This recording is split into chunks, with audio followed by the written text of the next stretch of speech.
Hey guys, I wanted to share some tips in how to apply for the FEMA Assistance program, which is the Federal Emergency Management Agency. Myself, I'm a contractor for FEMA doing these inspections and the quality control in these inspections. So I want to go over some things that most people don't know.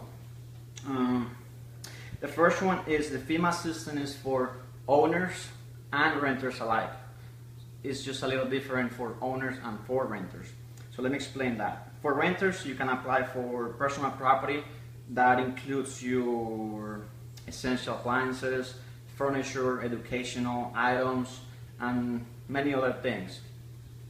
For owners, you can apply also for personal property, the items I already described, and you can also apply for real property damage, meaning the roof, the AC, the house was flooded or got on fire, anything related to the storm that is affecting the house, then you can apply. Doesn't mean everything is going to be covered, but at least the essential items will.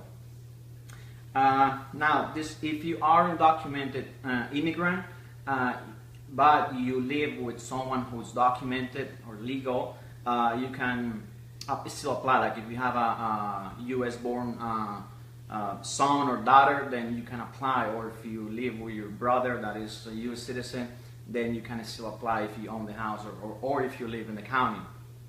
And remember, the county has to be declared. I'm assuming at this point it's already declared, but just check on the FEMA helpline, which is 1-800-621-3362. 1-800-621-3362.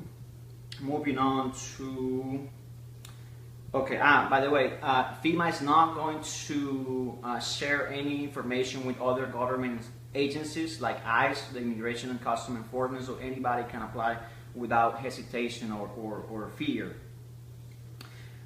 Before you remove anything from the house, please take pictures, lots of pictures, because as an inspector, it's hard to sometimes to find the damage because people clean very well everything, and if it's not for the picture, then sometimes we're not perfect. So the better or easier you make it to the inspectors with pictures, videos is also good.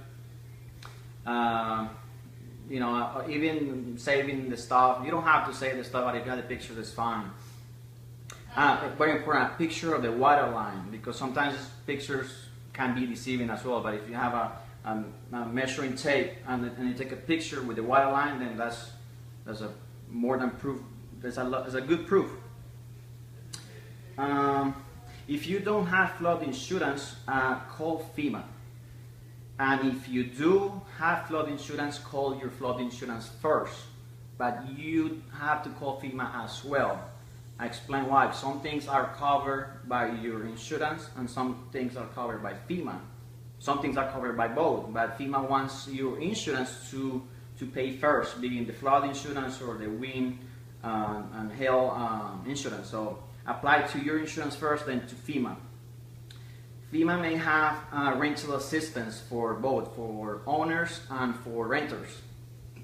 Sorry, so if your house is not sanitary, functional, or safe, you may qualify for rental assistance. So when you have the inspector coming to your house, and if you feel that way, if the inspector asks you, then answer yes, because you might be available. You may qualify for rental assistance. What else? If you don't have full coverage in your car, and if all the cars were destroyed during the storm or related to the storm, then you may apply for your car. It's best to have the car at the location where you're going to meet with the inspector. But if you're applying for both, for the house and for the car, and then two different locations, make sure you tell the inspector, or you may have to have two inspections, because sometimes it's hard for inspectors to go to two locations. Make sure you have the registration of the car, the insurance of the car, and if you don't, you can still apply, and then later on FEMA will decide if they pay it or not. And it's not that they're gonna pay you a brand new car, because this is not an insurance program. This is just to get you back on your feet. So they will pay you an amount enough for you to repair the car, or maybe to buy a small car. So the same goes for the house and for the furniture and everything else.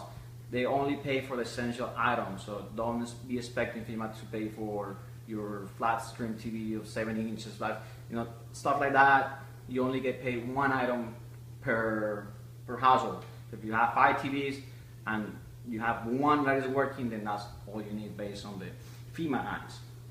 Now, if you have business losses, meaning you lost computer for your job, or tools, or anything related to business, then that's with the SBA, the Small Business Administration. You still have to apply with FEMA, so they can refer you to the Small Business Administration. The difference is that with the FEMA Assistance program, that's for your personal home, you get, the money you get is a grant, you don't have to pay back. For Small Business Administration, then they will give you a loan, but it's better than nothing. Like 2 years ago, I had some damages in a couple of my rentals, and I was able to get a loan, maybe it was like 12,000. The interest rate was like 4% or 5 or 4 point something, and the amortization was for 25 years, so I didn't have to pay a lot of money monthly, because it's a long amortization. And you don't need a collateral for that loan if it's less than 25,000. So if you have damage to your office, example, warehouse or inventory, whatever it is, you can get a low interest rate loan with the SBA.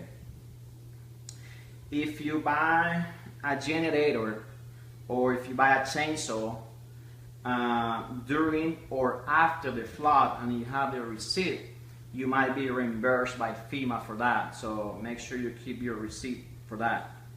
If you bought it before the storm, that's not considered, unfortunately, an item that is going to be paid. You have to buy it after. Go figure. Okay. If you have any medical or dental expenses, they might be covered by FEMA.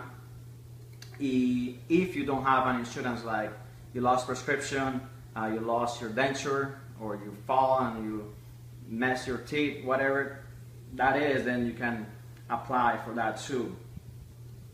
And that's pretty much it. If you have any questions, I don't know if is there any questions? Nobody? Okay. If you have any questions, put it in the comments, share the video so many people will know. Like it, share it, and I will make a Spanish video later today or tomorrow, and other tips that I can share with you guys. I hope everybody's safe, and I'll see you in the next video. Bye bye.